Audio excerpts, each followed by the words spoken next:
All right, cool things are about to happen. Look who pulled up. What?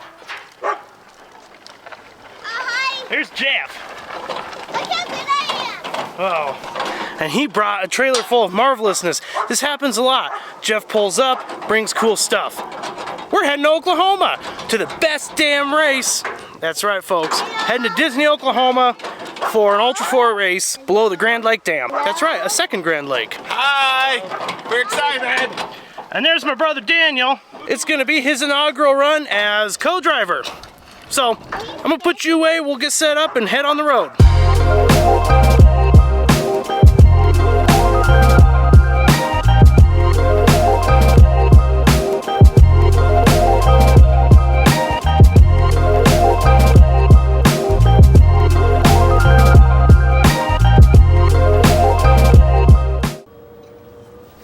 Well, we're sitting in traffic, waiting to go up the pass, loaded up. We picked up somebody. I forgot my shooters. Doggone it.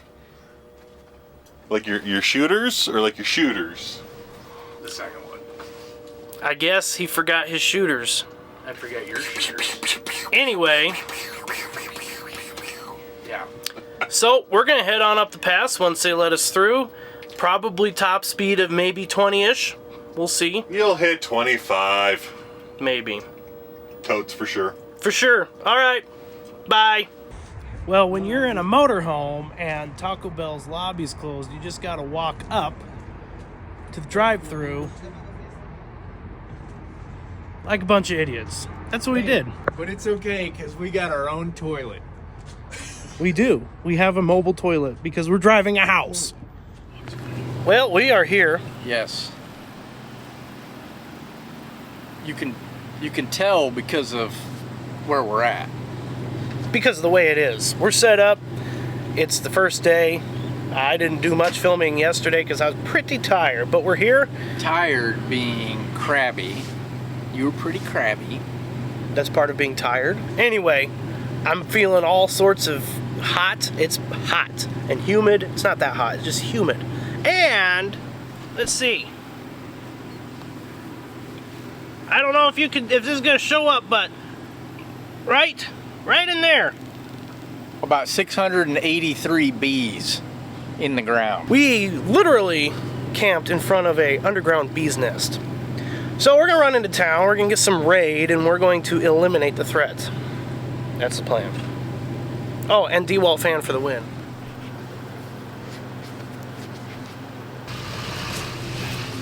Alright, so we're back. We went to Ace Hardware and picked up some Wapases spray. We're gonna kill the Wapases with some sprays. And Jeff is sitting over here, far away, as is he. And I'm gonna go kill them. Intro. I gotta do an intro. Oh, hang on, we gotta do an intro. Use your camera. Okay, what are we doing here, man? Alright, we got back from town. We got some Wapases spray because we got the Wap Snaps over there in ground.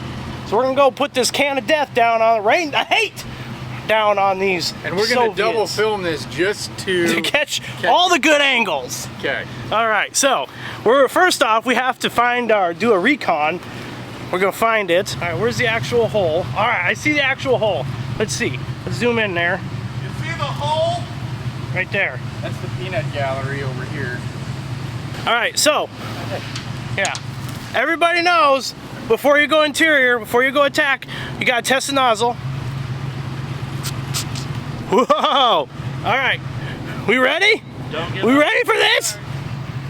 Stop belt's empty. Get all of it.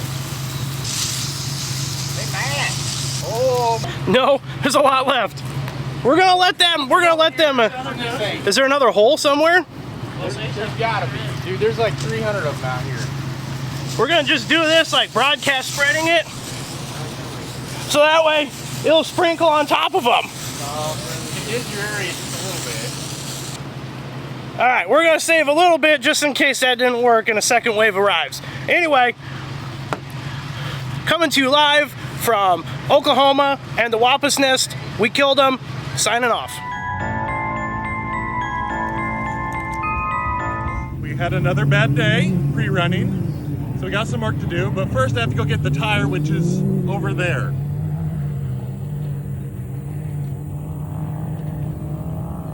might swim. I don't know. We'll see.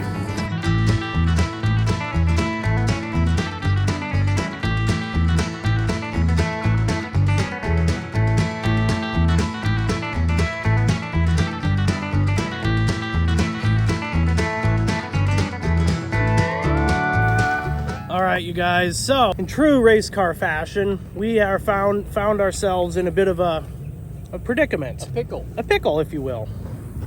Look at that. I like pickles. Zach likes pickles. Not this kind of pickle. So, a tire went flying. Jeff had to go swimming for it. And it all came from the fact that down there used to be a big old jump over the water. And sometimes you hit a big old jump over the water, just a little bit cockeyed, and your landing's all screwed up. So that's kind of what happened. Kind of a bummer. Hopefully we have parts at home, but we have parts at home. Hopefully we have the parts we need, the motorhome, and we can go from there and get her back together. In the meantime, we're sitting down here on the racetrack waiting for recovery to take us back. So that's where we're at. That's where we're at. Any last words? Pickles. Profound. Here you see the disabled carcass of our race car being drugged back down the walk of shame back to camp where we can start working on her. Stuff is broken. We hauled this back here on the loader. I am so sorry I didn't film that. But it was the heat of the moment. I didn't think about it. Big boo-boo for me. Anyway, the loader pulled it back here, and Zach and I are just taking it apart, see what we need. Yeah. Yep, that's all, you know. There was a bearing in there. There was a bearing at one time. Stuff like that. Well, here come the stars of the show. And by stars, I mean the breaker.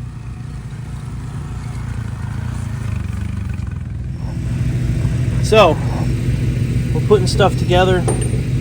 That way we're ready to go in the morning. We make a parts run to Ace Hardware when it opens. And, you know, it's hot, humid, just how we don't like it. I don't understand why we do this to ourselves. Like, why do we do this? This isn't even fun half the time. You know? Like, why can't we just be into, like, stamp collecting or fishing? Oh, it's my bad shoulder. You gotta, you know, just make sure she's all... See, bad shoulder. But this'll sort of work, we think. It's gonna have to work. We're just gonna say, 'cause that's all we got! It's all we got! I'll update you when more things happen. Alright, we are working late into the night to get this stupid race car back together so we can go stupid racing. I don't know why we do this, but we do it because it's fun for some reason. So, in the absence of parts and non-working brakes, we're gonna run 3 wheels worth of brakes. And this is going to have the vice grip here pinching the brake line with a second vice grip right there pinching that part of the brake line. 1, 2 line pinches. This is the line is doubled over on itself and pinched, and that's just gonna be a straight pinch. You're talking too fast. Zach, how do you feel about this? Totally fine. See, Zach is the expert, and he said it's totally fine. I have always said if you're a race car driver and you're using the brakes, you're doing it wrong. What do you think, co-driver? What he said. Exactly. What I said. I was told to say that. Yeah. Contractually. No brakes. We're gonna bleed them. All right, you guys, so the one vice grip didn't cut it, so we added a second vice grip up there, and now we can lock our brakes up. Are we ready? Yes. Is it going to work? Also yes. Is it gonna be glorious? Of course. Anyway, I'll catch you tomorrow. I'm freaking tired. All right, it's race day. I am staying here at the pits while Jeff and his co-driver are headed out to the start finish line. I won't be there to start them, but logistically, that's how this is gonna work. So, good luck, you guys! Woo!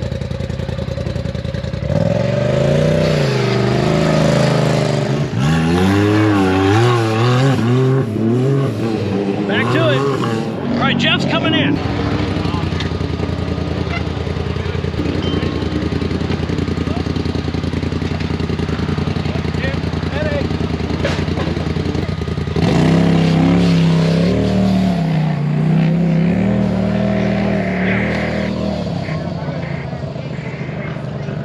Hopefully you saw that. He pulled a little bit forward, but we got her done. Oh, he's got switch line.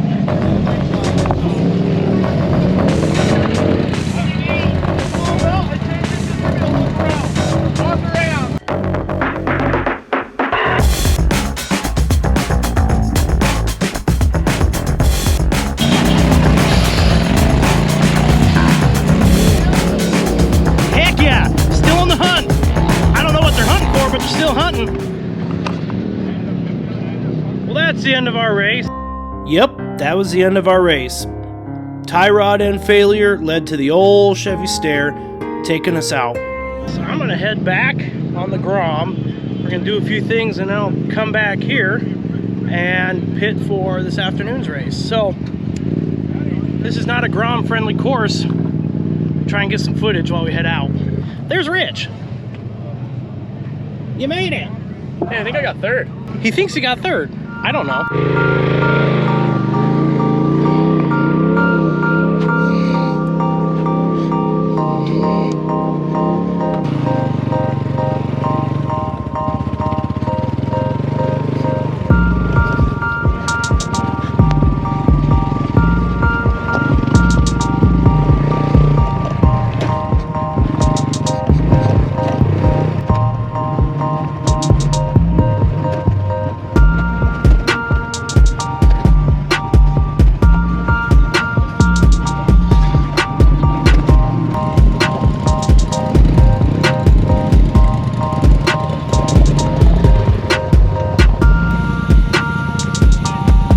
Jeff and Daniel were able to limp the wounded race car back home, stopping every couple hundred of yards to reattach the tie rod and then continue on slowly.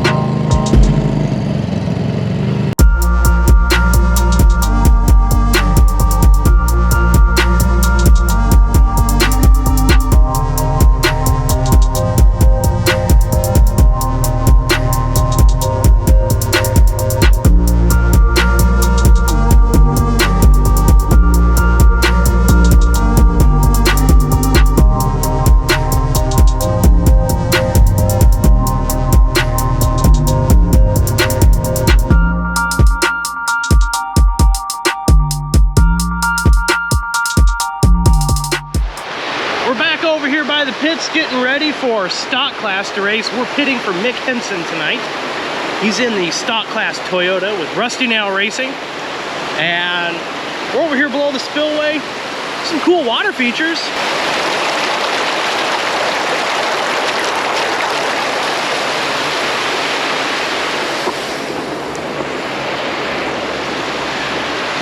If it wasn't so hot, this would truly be a magical place to live. I like it out here, but it's really hot. Anyway.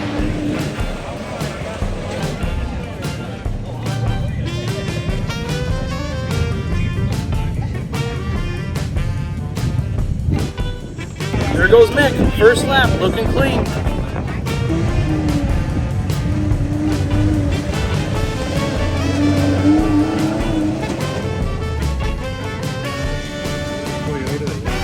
You heard it, Zach said it. It's a little Toyota that won't quit. That thing's smooth and solid. Still on, going on trucking. Well folks, that's a wrap. I'm sorry I didn't record it because there was so much going on, but Mick got a passenger side front flat, came into the pits. We changed it out for him and he just went across the finish line with a second place finish. So freaking badass, Mick, good job. Anyway, the pit guys are tired. The pit guys are gonna go back and get a shower and we'll see what else the evening holds. That's what I know. I'm ready for some food. Well, we're at the driver appreciation dinner, eating fried bread, fried pork, and fried potatoes. I'm gonna be really sick here shortly. Good thing the toilet in the motorhome works well. All right, so cool factoid. We're driving through the middle of nowhere, Oklahoma, and we just passed through Pitcher, Oklahoma. I don't know if you know the history of Pitcher, Oklahoma, but it's one of the most toxic sites in the U.S. It's a super fun site. So you drive through the woods here and you're like, wow, all of a sudden there's sand dunes everywhere. Those aren't sand dunes. This is a really toxic place. Anyway, super cool. Abandoned Mist properties everywhere. building, the water tower said Pitcher Grills. Oh look, there's dunes. Yeah, freaking badass. This is a cool place. A lot of history here, a lot of pain and sadness here, but also a lot of cool history. Anyway, cool. Yep, that's what I know. We're headed on our way back. We're in the middle of somewhere, Kansas. I don't know, Newton or something like that. We found the weirdest truck stop ever. It's strange. Look, you got the old Truckers Chapel. And then a few other amenities, which I will show you here shortly. Another amenity this lovely truck stop has is this.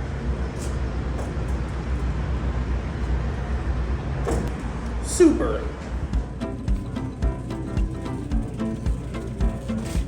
Oh my gosh. Pathetic. Jeff is so sore that he's got to ride around in the... Oh. Excuse me, sir. Oh! Colby, Kansas. We're gonna spend the night here. Ran into a Wally World real quick, get some water and a few other provisions. Oh, look.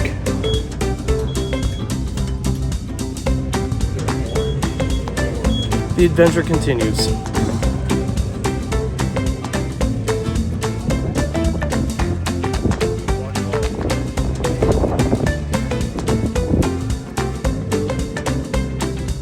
It's Sunday morning.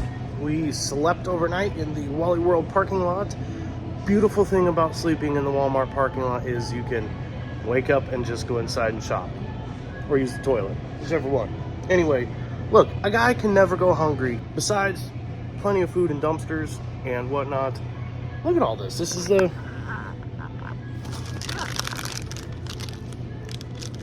stuffed marshmallow thingies. Hey, those are 25 cents a piece. This is $1. Philo's walking tamales. 72 cents.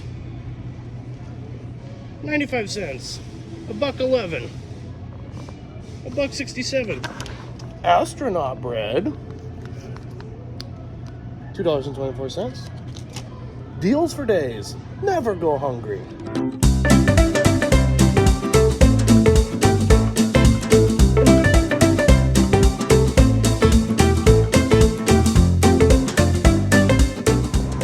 Well, we had a good night here at Walmart. We had a glorious morning running around Walmart, but enough of Walmart. Let's head home.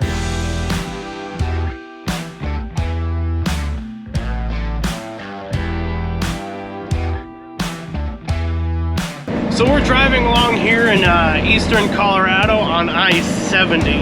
And let me tell you what, I drive a lot. I travel a lot for these races, and we go all over the place, all the way clear out to Arkansas, clear to California, and then north to Montana, and all around in there.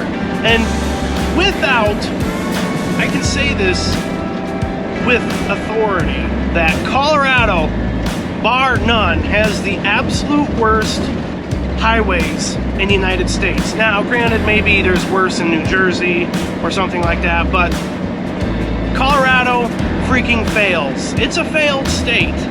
Everyone's super nice outside of Colorado. People are friendly, stuff's affordable, fuel's cheaper, and the roads are super smooth. And then you get to Colorado and it's all straight garbage. Why do I still live here? The one redeeming quality, and that is the weather. I guess there's a second redeeming quality, and that's the views. Gorgeous views of the mountains. Otherwise, Colorado's garbage. and her interstates are even worse. So that's my rant for now, as I'm battling 30-mile-an-hour crosswinds and garbage interstates. Nope, we did not. Swap battery. Can't even believe it, but I believe we have lost the alternator again. This is absolutely ridiculous. I hate this motorhome. What can I say? This is the worst thing I've ever bought in my whole entire mother trucking life. Let's get a good deal on It's also the best thing I've ever bought in my life, so there's that. Anyway, I got the gang. We're gonna have to do the old chassis battery swap, which I don't like doing because it's a pain in the butt, but we'll make it to the top, and then once we get to the top, we'll figure out where to go from there. That's all we can do. It's also somewhat hilarious that we just happened to break down right underneath of a CDOT traffic camera. I'll keep you posted. Well, this time we ran jumper cables from the engine battery to the house battery. We'll see if that works. Also, we are watching ourselves on CDOT's traffic camera. That's cool. So we'll close her up. See, you got a tiny one right there. There's negative right there. Hooked up the negative to the positive. Will it work? Who knows? We're about to find out though. There's the doghouse. Huh? We'll put the cover on just to keep the noise down just a tad.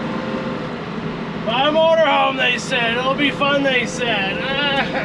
Such a freaking bad idea. But when it works, it's wonderful.